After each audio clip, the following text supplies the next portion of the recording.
Having published my top 20 League of Legends players article series earlier this week, I thought the topic of how do we assess and how do we define greatness in players is a pretty interesting one to go into, because it's something I've given a lot of thought to and I've kind of developed my own system and philosophy to over the years, and weighing up over the years, like, okay, which criteria is more important than the other criteria that I've got here?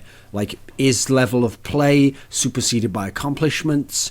Is having no help on your team somehow evening out an aspect of where you're amazing but you have a lot of help? Like, there's all these different factors that have to be not only balanced, like there's a balance between them, but weighted so that as a player has his stats in these, that's how you can judge kind of the overall greatness.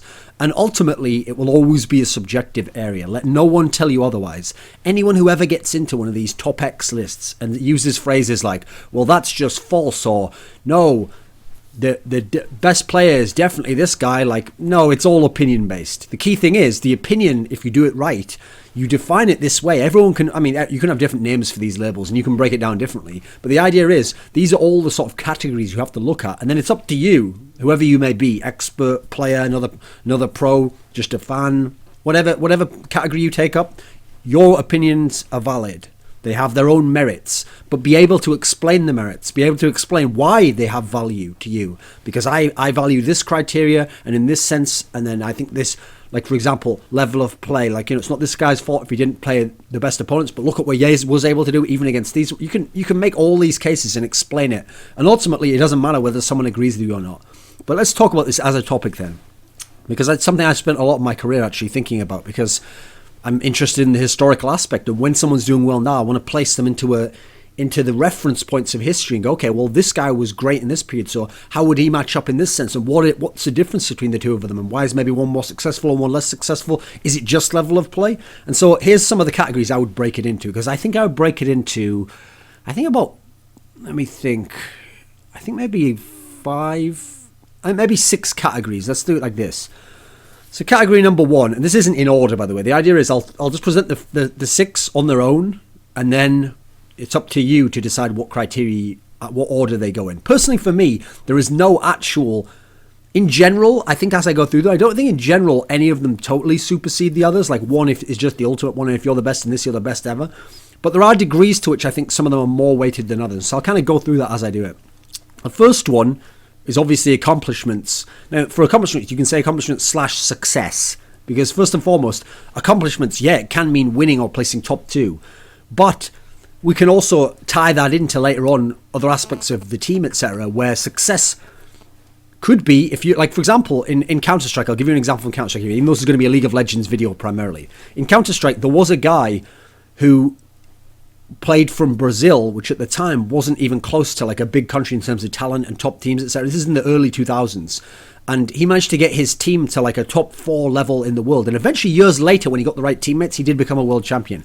But just at the time to get it there, because he was so much better than even some, like, he was at the level of those elite Europeans, success for him could have been placing 4th.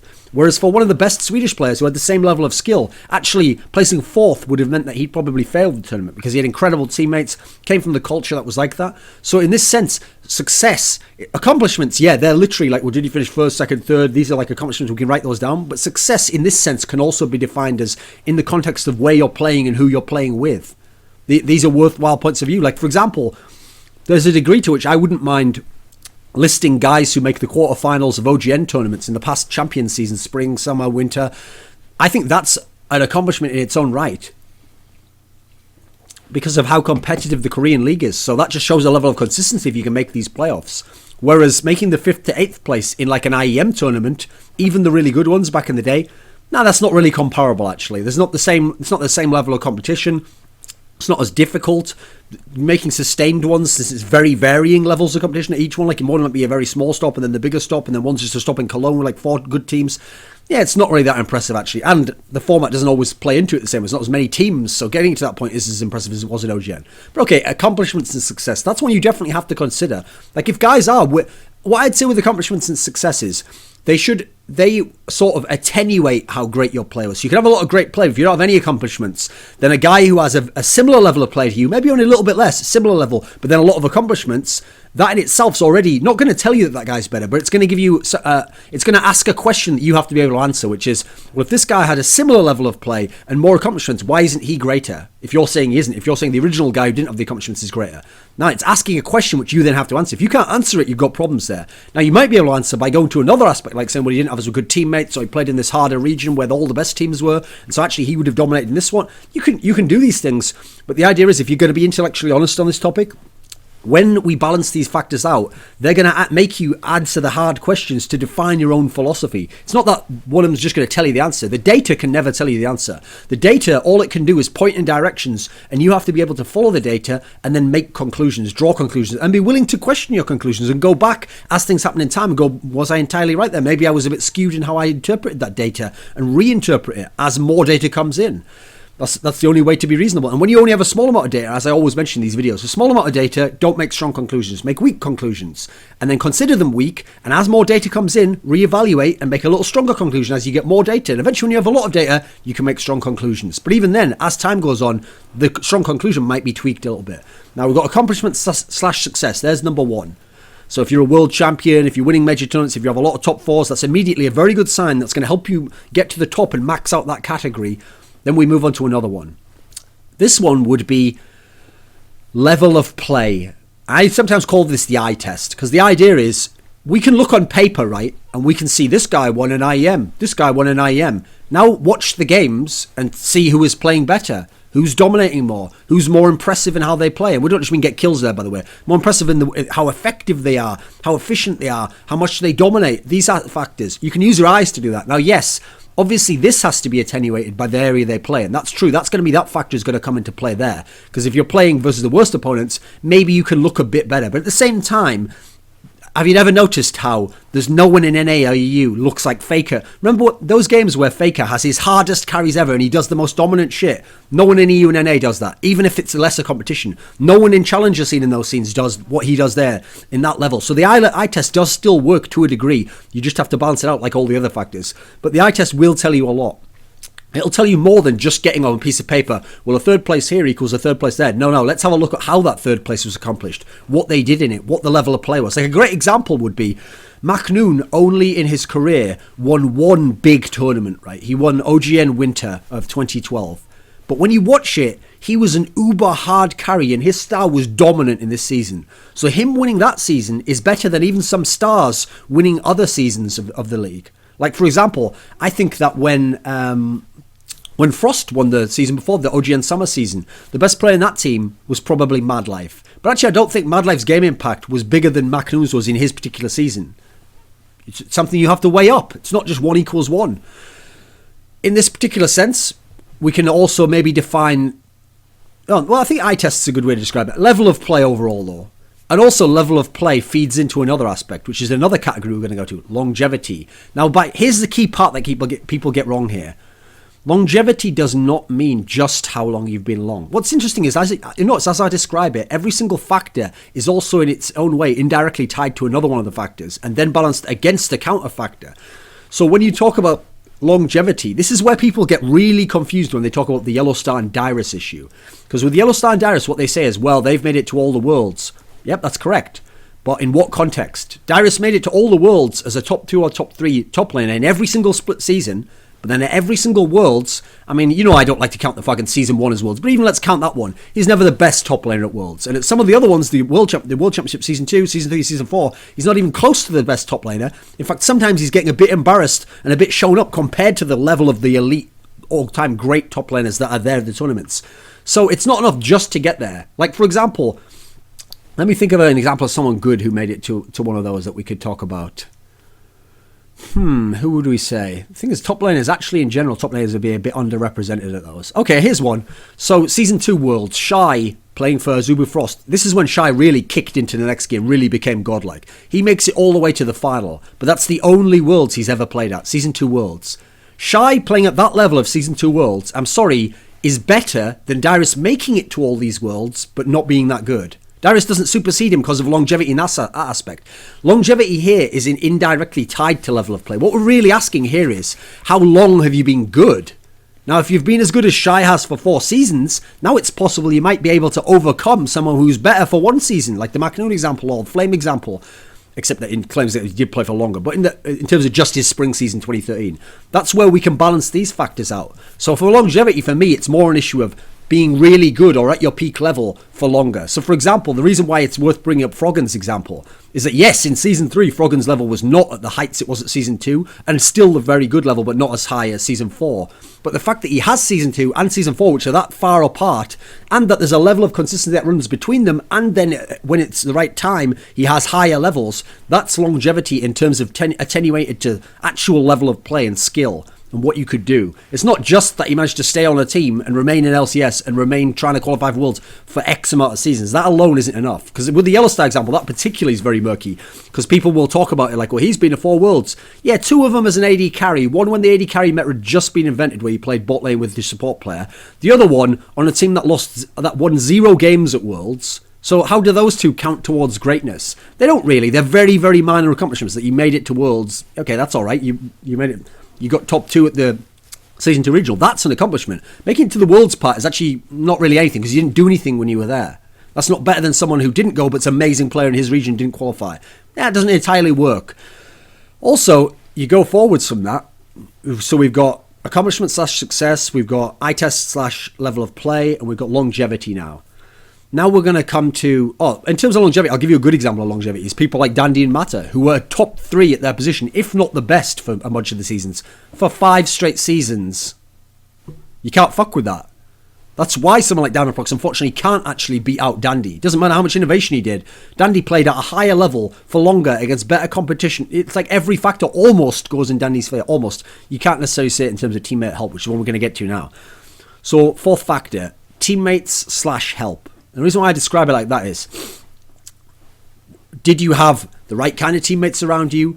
Did you have skilled teammates around you? Did you have all-time great teammates around you? This is an aspect, to give you a basketball example.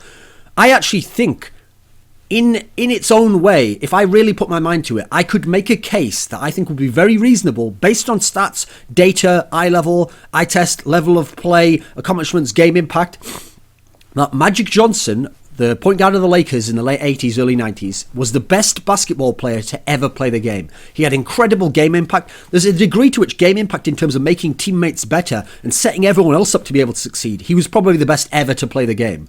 In terms of individual impact, he could also do almost everything. He could play 3 to 4 different positions. He could guard 2 to 3 positions at least. He could change the tempo of a game. All these amazing qualities to him. His level of success is amazing. 5 championships, made something like 8 finals. This is all incredible stuff. But the one problem that he'll always have is that if I make a top 10 list of basketball players of all time, he has a teammate who will be on that top 10. In fact, if we make top 5, some people would put his teammate, Kareem Abdul-Jabbar, the centre, on the top 5 with him. So of 5 best players ever, people are saying these 2 played in the same team at the same time while both really good. Whereas everyone else in that top 5 not only didn't play together, but weren't even close to playing together. They were completely different. They were competing against each other most of the time. That's a factor you have to weigh up. And so if one of those guys not only didn't have a great teammate player, but had much worse teammates, I mean, the Michael Jordan one's an obvious example, then you have to give him a bit more credit for not only being better, but also having less help and less team. This has to apply over to League of Legends too. This is why it really shows you the esteem I hold Dandy and Mata in. That I could put Mata 3rd best player of all time. And I think Dandy was what? He might have been like 5th. Was he 4th? 5th? I think 5th, actually. I think I put him below Dade. The fact that they could both be top 5 while having each other and then Dade as some of their teams and then Implater shows how high their level... The whole point is, actually, that factor was working against them compared to people like Faker, compared to people like Wei Zhao. That was working against them, but their level of play was so incredible. Their accomplishments so incredible. Every other factor had to almost max out to a 10 out of 10 to make up for the fact that in this area, other people could have a lead on them in terms of how many good teammates they have, how much help. In a Western example, you have to give Expeke as this. Expeke has played with so much talent, it's unreal. Everyone now will think, oh, Enray is not that good, and he's not mechanically good, he's just a brain in the game. Yeah, here's the thing with that. In Season 2, Enray was really good for Europeans. First of all, it wasn't as mechanical a game back then, and he actually had good mechanics for the era back then. He was a really well-rounded, polished player, very good player. Expeke had him in his prime. He had the early Reckless. He had the later Reckless that are more refined. He had Yellow Star, who becomes a support, becomes some godlike support, who for like a season's the best European support by far, probably the best Western support. He has Soaz during Soaz's peak, where he's this utterly unique, amazing top laner. Not only that, who synergizes with Xpeke better than almost any other Western players have ever synergized. Like, yeah, okay, we can say Diamond Alex to a degree. I still don't think that's as good as Xpeke and Soaz's synergy. We talk about all these qualities going in there. Who's his jungler? His jungler isn't one of the greatest junglers ever. Like, if I made a top 10 list, I don't know that he'd even make the top 10. But for Xpeke's style of play, that's the perfect jungler. This is the guy who's going to give up, well, to a degree. I could make my other case. But in this sense, he's utterly unselfish, going to give everything to the lanes, get the lanes ahead, the 2 solo lanes, which his stars and synergize together. Xpeke has by far the most help of any Western player in any context of level of teammates and amount of good teammates and continually having good teammates. As a result, his accomplishments, which are incredible, as good as or better than some of the other Western players, have to be... Unfortunately, you can't give him max credit for those. Also, then you add in other factors. So we'll go from teammates / help. Actually, maybe I should give a counter example there. So the obvious one's Froggen, where in Season 2, even in Season 2 at their heights, some of those guys on his team weren't at the level. Like, I'm sorry, but Yellow Pete and Crepo weren't really as good as, like, the best Asians. Like, we're talking Mad Life or Prey or Wei Zhao. They weren't at that level. And then, yeah, Wicked was for a while. I'd say overall he was for a lot of Season 2. He was right up there. Snoopy, now here's the funny thing, Snoopy early on in a way was, because his actual game impact was very good. He had like a dandy quality to him early on where he was very good at counter ganking. He was very good at just being in the right place to protect his carries. He was good at that early on. Towards the end of Season 2, yeah, he started to drop off a bit, but overall the level of help here isn't close to Xpeke's. Then you go into Season 3 when it's the same players, but all degraded, except Froggen. Now you're really pushing it. Now, yes, in Season 4 we get better quality of teammates, not as good a team, not as good a fit. The Xpeke example, he's not only got great talents, but they're a great fit for him. This is an example in the West. If you want to go into the East, well, my favourite player, obviously, Flame. Yes, there was one season where Flame had a really good team. Like, he had the right help in terms of ambition was still really good. He had Lost Boy was still pretty solid in terms of the region matter, etc. Hadn't fully risen up. Then you go into later seasons. Now he's got okay teammates, but eventually, from about the winter season onwards, winter, spring, summer, of like winter 2013 and then the 2 in 2014, you get to a point where suddenly Flame has no player on his team who would be top 4 in his region. Yet he's still getting into the semis of the OGN Champions Tournament and losing in a 5th game, and he's the star player, and he's having to have a lot of carry potential and carry even more than other. Like this you have to take these factors into account. So we've had those, I think we had 4 factors so far. Now we come into this factor, which is going to tie into that again, what type of teammates you had. Because an aspect is carry potential, importance within the team, focal point. That's the 3 ways I've kind of broken that up. It's the same thing, really. Just say, I guess you could even add in a 4th one, game impact. These are all similar things I'm talking about here. Really, the question is, how key was your role to the success that you had? How key was your level of play to what you were able to actually do in the game? It's not enough to just be a god. Like, for example, in isolation, Impactually probably was the best Korean AD carry ever, just in isolation, just in level of play and what he did in the server. But within his team, he was not the most important player. He was not the focal point in terms, I don't mean focal point in terms of a team fight, focal point in terms of this is the most important aspect that has to have game impact, that has the most game impact. Actually, that would be Mata, that would be Dandy. You could actually argue between those two, but it would be with those two. For other brief period of time, it was Dade in a sense. Although even then, you have to say that I think to a degree he was set up by having those 2 great supportive players. So you have to break it down like this. So I can't give Imp, who did have an incredible career and amazing level of play, the same credit I can give Wei Zhao, who had very little help in that sense. He had good players, but not the same all-time great level of players. Not the same setup around him. At times, in Season 4, playing with almost nothing and being amazing. Same thing if we go to Name. We can't give Name has no one that's ever even going to make a top 30 list. None of his teammates will ever be on a top 30 list. Yet look at what he accomplished domestically. We have to consider these when we're weighing it up. The carry potential, the importance within the team, the focal point. And by the way, as I mentioned with the Dandy Matter example there, just when I say carry potential, I don't just mean carrying just in terms of the kills or the doing damage. I mean carrying in terms of the way Dandy jungles can carry the whole game. He can make it so it's easy for Pawn to win the whole game. It's easy for Lupa to just dump to people because of the level of how he's putting pressure on the map, how he's always frustrating the enemy's jungler's plans, how he's always setting up that attack there, how he's just counter-ganking him, how he's giving the kill to his laner, how he's synergizing with Mata to give them vision control. All these factors, he can be the most important player on the team. He can be carrying in that sense. He can be the focal point within that sense where he's the one who triggers it all. He's the linchpin. He's the fulcrum on which their whole world rests and moves. Kind of poetic there. I got in kind of a rant there. What's the last category?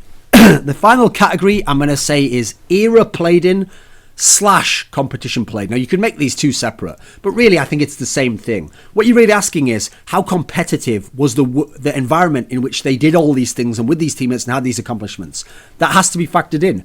That's why, to a degree, I will always give extra credit to people who can win an OGN season over people who win an LCS. It's harder competition. If you played, especially in the most recent eras, it's even harder competition. Now, with that said, this is all attenuated again. Like, if you were the greatest ever, so if you were like M5 and you were mainly winning against Westerners in an era where it was mainly Westerners and you didn't play that many Koreans until later on, okay, you still were the best in the world at the time. You still were dominating to a high degree. That evens out a bit. The difference is if someone does just as good as that and dominates just as much, but then in a harder era, they get more points. Now, if they dominate in the harder era, but no, if they just win in the harder era, but by a small margin, like KT Arrows won that OGN summer of 2014, they don't get more credit than M5. Even though they played against harder opponents and won by this much, M5 dominated in a different way against harder ones. See, even this balances out, and then it balances against the others of competition played and who was on your team and what was the accomplishment within that. Did you win a lesser region? Well, maybe that does match up to finishing 4th in the OGN one season where it wasn't as competitive. Maybe an NALCS title can. These are all, the key factor is every single factor, first of all, is judged on its own merits, then is weighed against the factors that connect to it, and you add kind of like a sum of it. Then you weigh it against factors that are kind of counter to a degree, and then you get a total sense of it all. And based on your own weighting, you'll have a sense. And once you've done it properly, you'll know logically if it adds up to you. It doesn't matter if it adds up to someone else. If you come up with an answer like I had, where I had Name like 10th best player of all time, it doesn't matter if someone else goes, well, I don't agree with that. I didn't think it was the level player. That's irrelevant. When I've weighed it up, and crucially, as you can see the way I'm describing it here, I didn't come to my conclusion first and go, well, I think Name is the best player, 10th player of all time. So how can I make it so that the level of play adds up, this adds up? I went the other way. I defined all my categories. I tried to weight them myself in terms of philosophy and my process. Then I assessed each level of Name's, and then I came to an honest answer. To me, an honest answer. Honest to what I actually have thought here, and not then skewing it to go with what I want. Like, people made jokes about this, as though, like, am I upset that Flame could only be 12th of all time? Now listen, in a sense, obviously I think Flame could have been a top 5 player of all time. I think he could have won a World Championship, he could have won OGN, but he didn't, and he did have factors, that helped him out, like he didn't have as good teammates, so his carry potential goes up, but he didn't have the same level of accomplishments as some of the people above him. He didn't have the same level of... he didn't have the same level of play as some of the names above him, Wei Zhao, Faker, etc. Obviously, because first of all, the meta that he lived in, he wasn't like an AD carry in the Broken Season 2. He wasn't like Faker in Assassin Meta. He didn't have the same nerd, so he obviously didn't do that. Whether he could have or not, it's irrelevant. He didn't do that. In terms of competition level he played in, his best success in OGN was in a slightly weaker era than some of the ones where Faker won later on. I have to be honest with this once I've assessed the criteria. It doesn't matter what I think about Flame and how much I like him, etc. Yeah, he's the 12th best player. By the way, 12th best player of all time is pretty fucking good. I wouldn't be complaining, you're just the 12th, you fucking shitter. There's only 11 people who ever touched a keyboard have ever been better than you at that game, but you're just fucking terrible. Like, it's still very good accomplishment, isn't it? But you don't just put someone up just because you like them. Like, if just because you think Expeke is great, you don't just boost them 10 spots above. Because as I always asked, whenever people asked, like, why wasn't this player there? My question was never, well, why would he be? It was always like, who were we moving down? That's the first thing you have to answer. It doesn't matter how much you like someone. If you assess it, and honestly, this guy was better, then you have to go that way. Like, for example, in a way, I think Death's better than Piglet. But Piglet has a lot of the other factors he can max out, like accomplishments, carry potential with his... Well, nah, that's a bit more even, I guess. Competition face to a degree, longevity. Piglet did have those qualities over Death to a degree. So I had to kind of give him the edge there. And much better accomplishments overall. So anyway, that's how you define and assess great, or at least how I do it. Now, I don't tell you to take these criteria. I think these should be food for thought, though. And maybe you can add criteria of your own. Maybe you want to break it down even further. That's a good approach. If you ever get to a point, okay, where something's confusing and you kind of have an answer but not quite, try breaking it down even further. Make like 5 subcategories of that, and then figure out how you'd weight them, and then say, right, that. And what you'll do is, as you keep going like this, it's not that you'll get to some secret truth. These aren't like fucking instruments like microscopes or like, I don't even know, like fucking something to test the pH of a chemical. It's more like you're trying to find out internally within yourself how you get to processes, what your processes are, how you get to certain conclusions, whether those conclusions are valid within your own experience and within what you think about the world and what your sense for how things should be is, what your intuition tells you, which sometimes can be wrong, but sometimes can be right, and you have to find the reasons as to why it would or wouldn't be. This is the real question. Know thyself. It's not just to know who the best player is. The real question here is not who the best player is. That's actually a very abstract philosophical question that could take hours just to break down in terms of how we define it. But what you really are answering here is, who's the best player to you? Who's the greatest to you? And that doesn't mean you just get the player you like in my case, Flame, and say, well, he must be the greatest, then reverse engineer a whole philosophy. It's the other way around. You try to find out, first of all, to you what greatness means, how you define greatness, then apply that prism, then apply rather that sort of like, how do you describe it? That model onto the world and see where people end up getting placed and what their relation is to each other, and then ask yourself questions like, okay, this guy's slightly below in this area, so what would he need to do to overtake him in the all-time list if they're an active player? And you'll find interesting scenarios where next time that guy wins a tournament, maybe you'll find out, yeah, it did make sense because now I can boost him up a spot and this guy goes down 2 spots. It's an interesting game. It's fun because I think historical narratives are what make the game more interesting. They add an extra level of interest and value to what we're seeing here beyond just a game. So define greatness for yourself.